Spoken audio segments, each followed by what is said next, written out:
Hello and welcome to Roundtable. Amid Russia's onslaught in Ukraine, very little attention is being paid to the under-siege country's much smaller neighbour, Moldova. Once part of the Soviet Union, Moldova is still under Moscow's influence, but not on particularly friendly terms, especially since it began courting the European Union in 2014. On top of consequent Russian embargoes and other punishments Moldova's faced over those 8 years, Moscow is now apparently withholding the gas supplies that Moldova wholly depends on, threatening livelihoods and political stability as the forecast bitter winter approaches.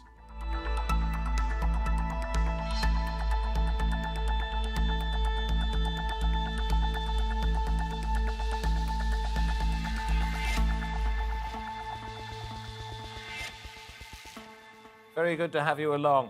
I'm David Foster.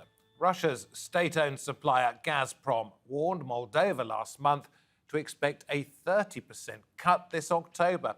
That is a repeat of what happened at the same time last year.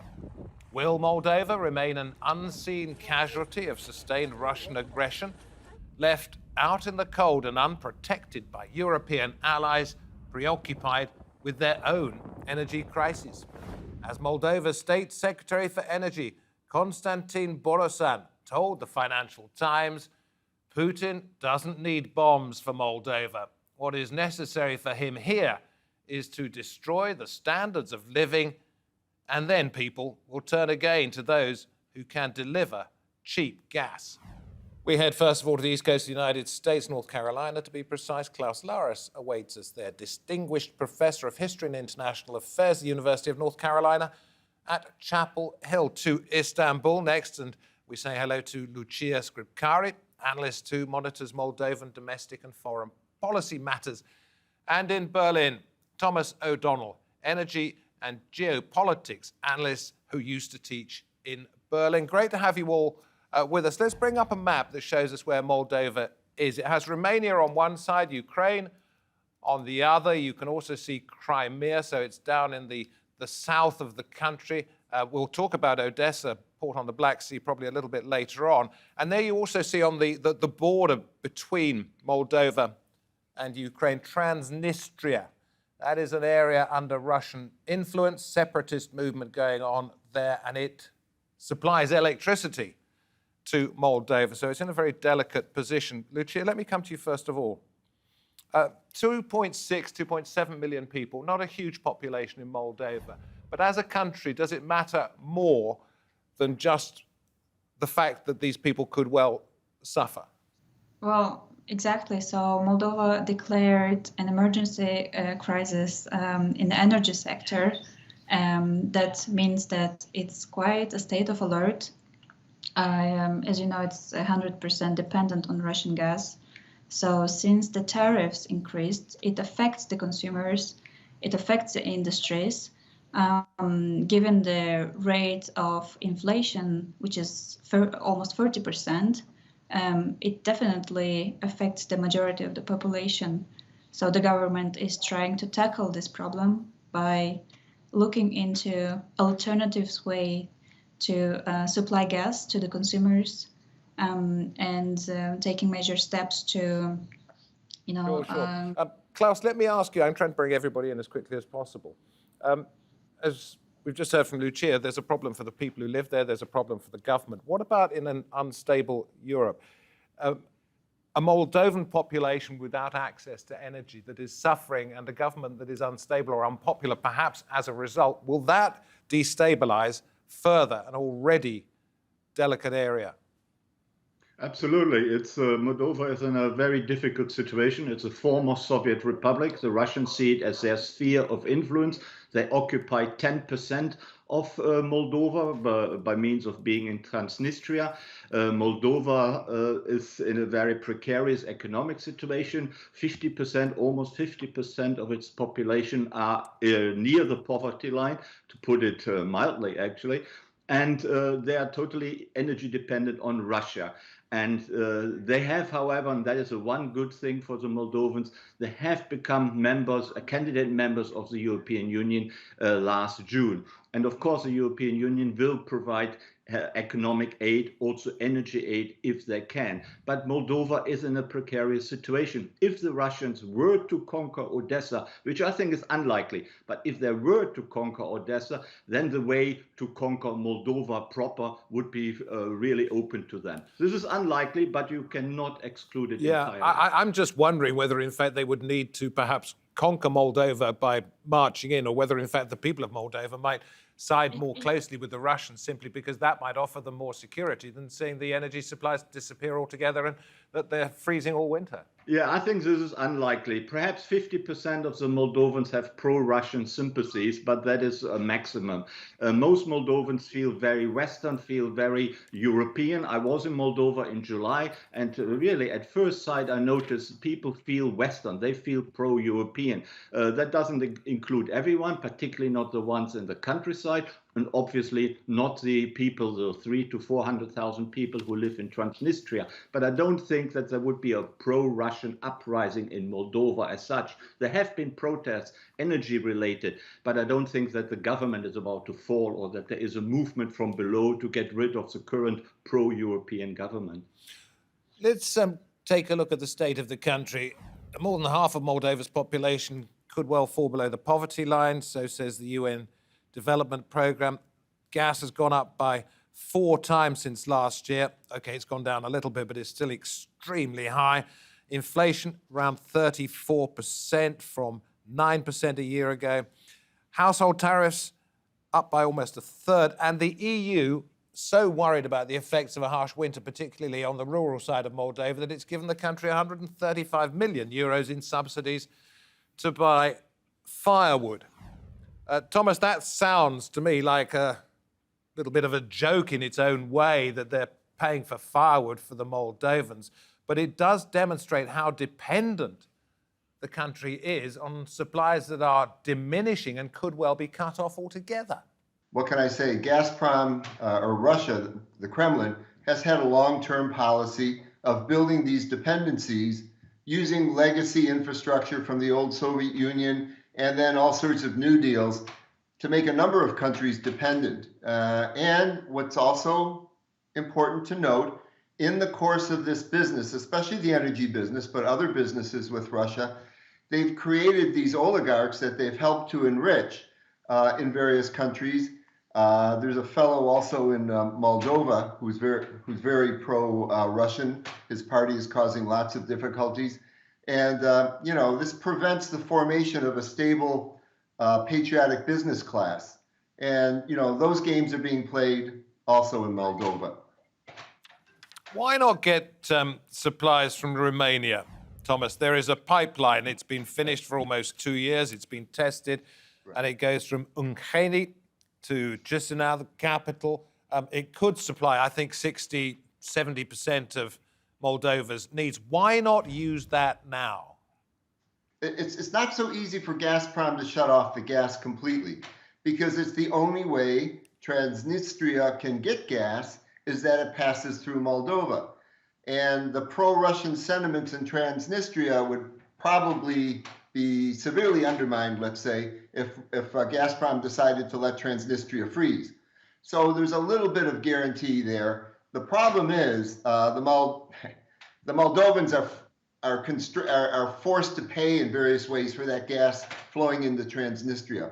So to answer your question directly, though, I just checked on this. I asked some people who work on this there, and that pipeline is newly available. But given the pressure that at this point it has to be upgraded, the pressure that can be put in it, it can really only supply the border area and the capital.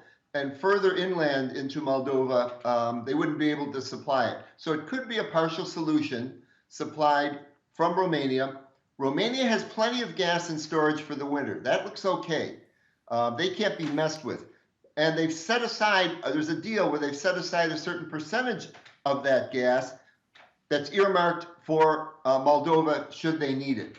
And then what happens is the EU and Romania are working very hard then to try and lower that price, to subsidize it in various ways so as not to create more shocks to the Moldovan people. Can I go to Lucia at this particular point, ask your thoughts on the pipeline from Romania, and also the suggestion that this could become some kind of battle of wills, if you like, over Transnistria, because if Transnistria's supplies are cut off, the Russian influence there might be kicked out of the window. Russia knows that this is a danger, etc. It's a complicated political game, isn't it? What pipeline first? So regarding pipeline, 2 points on this. First, the role of pipeline for now is to provide security. For instance, in a worst case scenario, if Russia cuts gas to Moldova, then we have this pipeline coming from Romania, and it has the capacity to meet the needs of the population. However, it stays now as a symbol. It's for security. Second point is that in some examples, it shows that when a country has alternatives, it may play a role in negotiating the prices with regarding the tariffs. So, for instance, in Lithuania, there is a similar pipeline for liquefied gas, and it helped the country to negotiate a price which was discounted by 30%. So basically, that gives a leverage to the country to negotiate a better price. It didn't help this time. However, you were right about Transnistria. The gas would not flow to Transnistria if it would be cut from Russia. So Romania would only provide sufficient gas for the Moldovan population, except the Transnistrian separatist region. Klaus, let me ask you, last year, the same thing, 30% cut from Russia because of Moldova's attitude, if you like. Why is it going to make any difference this year when Russia's been fed up with Moldova since 2014, when it started edging closer and closer to the European Union about what had happened in Crimea? Well, 30% of Moldova's energy sources is actually coming from Ukraine. And Ukraine has also raised prices, and Ukraine is considering cutting off Moldovan energy sources because they need their energy themselves. As we all know, they are under a lot of pressure themselves. That is, of course, a new factor, which was a year ago, that Ukraine as an energy delivery for Moldova was much more reliable. However, there's also a good thing because the Ukrainian border between Transnistria and Ukraine is closed. So Transnistria now is much more dependent on Moldova. Any trade relations have to go through Moldova. So Transnistrian products from its many factories, for example, they need to go through Moldova. So the Russian position in Transnistria has actually not become better, but worse. And I think in the long run, we could see further engagement between Transnistria and Moldova. And it's clearly a frozen conflict, but it's not a frozen conflict which is similar to the one in Georgia, South Ossetia and Abkhazia, where really there's hardly any contact. There's a strictly enforced border. That is not the case between Moldova and Transnistria. People can go freely to and fro and trade above all freely, and that is important. So the Russian position in Moldova is really not all that secure unless, as I said before, unless they should militarily conquer Odessa and the surrounding area. But this at the moment is highly unlikely. And Odessa in this story, let's bring up the map again, is important for what reason? Because it gives the Russians access round the south, into Moldova and Transnistria area? Yes, not at the moment, of course. So the Russians can't actually easily get to Moldova unless they are in possession of Odessa. Of course, there's always the argument made that they could come from Transnistria, but there are less than 1,500 Russian soldiers in Transnistria, and most of these soldiers are actually Transnistrian. They are not really Russian, they are local forces. So there are Russian officers in Transnistria, but that is not a large number of soldiers. So they couldn't really possibly conquer Moldova from Transnistria, but they could conquer it from Odessa if they were in possession of Odessa. But, we know that Russia is actually losing the war, is having that the Ukrainians are pushing back on all fronts. So for Russia to conquer Odessa and then go into Moldova, this is a far-fetched situation. But Moldova doesn't have the same significance for Russia as Crimea does. Is that correct? Absolutely. No, Crimea is, of course, seen as part of Russia, and Putin has been insisting on that for a very long time, certainly since 2014 when he took it over, but also before that. Moldova is a sphere of influence. It's a former Soviet republic, but it's not regarded as Russian territory. And I don't think, and I haven't heard that Putin has claimed that Moldova was Russian territory, like the Donbas, which he claims as Russian territory. That is different regarding Moldova. So he is less interested in Moldova, particularly with the current very volatile situation in the war. Thomas, energy. Let's talk about this. Bring up these pictures here. 3 countries in Europe that are 100% dependent. This is going back a year, by the way. Bosnia and Herzegovina, Moldova, North Macedonia, and then it goes down through Latvia, Serbia, Austria, Bulgaria, Finland, and Slovakia. They are the most dependent countries when it comes to Russian gas. Has Moldova in any way been able to reduce that dependency in the way that perhaps some of those other countries have? I'd like to say it has. With the Ukrainians being unable to send gas, that was one source of some independence. The fact that there's this pipeline, which is, as our guest in Istanbul has pointed out, is not being used, but that's sort of a virtual thing. That's something that is there as a backup. So that helps a bit. I could just add to the difficulties here to point out that, of course, Transnistria was occupied, was taken away from Moldova, and the only power plant in Moldova was in Transnistria. And so 70% of Moldova's power actually comes from Transnistria. And by the way, that's produced entirely with gas from Gazprom that has to go through Moldova into Transnistria. Now, 30% of the electricity was supplied from Ukraine. And my latest information is that got shut off yesterday from Ukraine. And the assumption is, when Putin had all these missile strikes on Ukraine yesterday, it shut off the electricity in about 5 districts. And I believe what happened is it's because of the missile strikes that Ukrainians are no longer able to send electricity since yesterday, 30% of Moldovan's electricity. So it's a precarious situation. And it's not just the supply, though, it's the money lever. The prices are very high. The Romanians, the EU have to subsidize the gas to make it realistic so that the government, the pro-European government, the pro-EU government in Moldova doesn't lose power, and the pro-Russian forces don't get more influence and destabilize. So do you mind if I ask Lucia this one? Is there any sign that the pro-EU Western government is losing support? We had some what they call vox pops, interviews with people in a crowd. Unfortunately, didn't translate very well, but they seemed to suggest that they were getting a little worried about the situation and might want to shift their allegiances. Well, I must say, yes, there were protests. However, there are journalistic investigations that show that those protests were, in fact, orchestrated by the opposition parties, and some people have been even paid to attend those protests.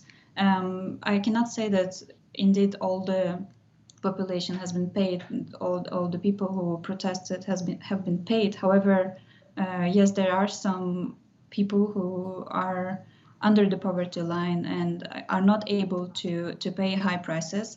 However, the government started the policy of diversification to diversify the gas supplies even before this energy crisis started. When you say diversify, do you mean reduce demand by telling people they couldn't have it at certain times? What do you mean by diversify the gas situation? To find alternative supplier of gas, for instance. Okay. I wasn't sure whether that was possible. That was one of the points I was driving at. So what are they doing there? So the alternatives may be to import gas from Azerbaijan through trans-Balkanic routes. So you have Trans-Anatolian pipeline that brings Azerbaijani gas from Turkey to Europe, to Greece, and you could import this gas through Trans-Adriatic and Trans-Balkanic pipeline. And what's the danger for the government in doing so? Is it that you can't afford it, or what? the most important things to notice here is that the infrastructure is ready. So Romania is part of these pipelines. However, there could be additional costs incurred by the government. However, with the support of the EU, Moldova can deliver gas from alternative suppliers. How long would that take? To the West. Sorry? How long would that take? Well, we have now a contract in place with Gazprom, which is for 5 years. So in this short term, Moldova has to make efforts to arrange the supply of gas from alternative sources. And another source could be the import of liquefied gas, which could be converted to gas and imported to Moldova again. Okay, just a quick one. If it imported LNG, presumably from Gulf countries, that's a liquefied natural gas, could it not just break the contract with Russia? Because Russia's broken pretty much every contract it had with anybody anywhere. Well, now the prices that have been discussed and negotiated in the new contract are flexible, which means that before that the prices were based on petrol-linked prices. Now the prices are flexible, meaning that for one semester Moldova would pay based on spot-based prices, and the other months Moldova will have to pay the price based on petrol-linked prices. So it's very flexible, and that is very unpredictable. So you could tell the Russians fairly soon to get lost and get its gas from elsewhere? The thing is that Moldova has also debts which are now being alleged by Russia to, terminate the contract and impose additional rules. Okay. I saw you all smiling when I asked that question, but I want to go to Klaus on that one. Okay, it can't simply say get lost to Russia because it needs the gas at the moment. But in terms of the moral high ground, this is held presumably by Moldova. If the gas supplies go down and Moldovans start to die because they can't heat themselves, then the European Union might come in with some kind of rescue plan in that regard and go for these other countries. Is that a way out? Well, I mean, Moldova certainly is very critical of the war, Russia's war in Ukraine, but it cannot afford to antagonize Russia because it will always be in that precarious geographical situation. And Transnistria will, at least for some time, still be occupied by Russia. So, to antagonize such a big country, even once the war is over, would be highly unwise for Moldova. It will continue to be in that precarious situation. But the solution clearly is the European Union. And that is why there was such great delight in Moldova when candidate status was given to the country. It is also that is also the reason why most Moldovans haven't given up hope, because they know that the European Union is a big player and will support them financially, as will the United States. And I think that is the only hope Moldova really has, that lots of financial aid and support will come from the EU and also from the US. Okay, quickly, sorry, because I've got to move on. We're getting near the end. This was from the Development Minister of Germany. Remarkable how quickly and purposefully the Moldovan government has already tackled judicial and administrative reforms in its first year. This is after it got this special relationship with the European Union. Thomas, do you think it's going to get rushed through fairly quickly? It seems to be doing the right things vis-a-vis what the EU wants it to do. Yeah, that's difficult to say because, everybody in the EU has to agree on it and everyone's not in agreement. And it depends if Moldova comes in together with other countries. We would hope that within the next 2 or 3 years, maybe so. I can just point out, too, this thing about breaking the contract with Gazprom, they'd be taken to court, just like Gazprom's going to be taken to court by all sorts of companies, arbitration tribunals across Europe. So they have to be a little careful about that. But Romania gets gas from the southern corridor from Azerbaijan, and they're also developing some offshore gas in the sea that should come in another couple, 2026. So it's possible that a significant amount, if not all, could eventually come from Romania. We'll see. Lucia, whatever comes to pass in the longer term, it's going to be a pretty cold winter if gas supplies are down and Moldovans can't manage to heat their homes. Well, indeed, the prices are very high. However, I should say that the government chose to preserve its independence over the cheap prices because the new terms that have been brought by Gazprom have been very political. So those political conditions are, for instance, the federalization plan for Moldova, which Russia have been discussing for many years. The other plan is to open an airport in the separatist region, which has not also been acceptable for the government. What about for Moldovan citizens who aren't interested in the long-term politics, etc., etc.? They are going to be on the receiving end of some pretty tough times this winter, aren't they? It is, exactly. However, the population is perhaps not aware. The government has not communicated those political conditions brought by Gazprom. So the population is not aware why it has to pay such high prices. Okay. So but it will become aware more and more as the temperatures drop and the gas supplies become less and less plentiful. Listen, we thank you very much indeed. Troubling times for everybody in that region, but our focus today has been on Moldova, 2.5 million there or thereabouts people facing particularly tough conditions in the next few months. Thank you very much indeed for coming on the programme. Thank you, wherever you're watching, for your time on Roundtable. Until next time, goodbye.